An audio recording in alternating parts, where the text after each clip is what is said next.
Oh yes, hello guys. Mimi kama kuna kitu imenistua ni hiyo CCTV footage ya how Ojwang was murdered. How Aslin Ojwang was murdered. How teacher Mwalimu Albert Ojwang was murdered.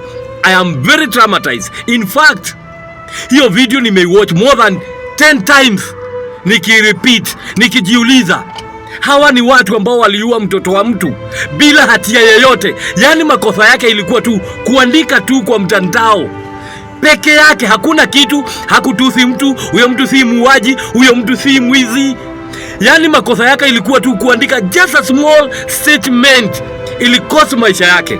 Albert Ojwang, and you think you who killed Mwalimu Albert Ojwang, you will go unpunished? Wacha nikuambie, even if law cannot punish you because uko pale, Mungu the Almighty, the creator of heaven and earth, one day will judge you and your generations.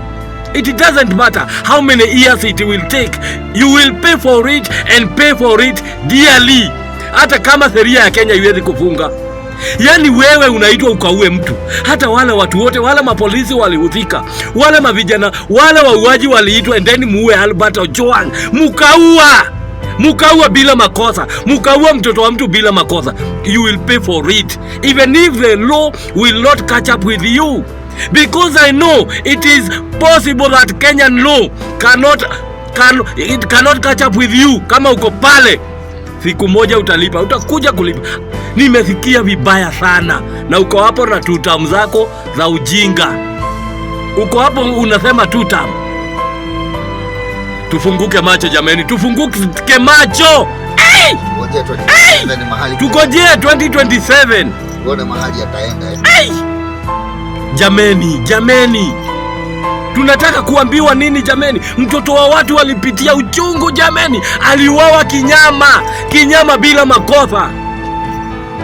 Ai, mimi nimewatch hiyo CCTV footage. I'm very traumatized. In fact, I'm very traumatized. Albert Ojwang hakuwa anafaa kupata maneno kitu kama hiyo. Very traumatized, very bad, bure kabisa.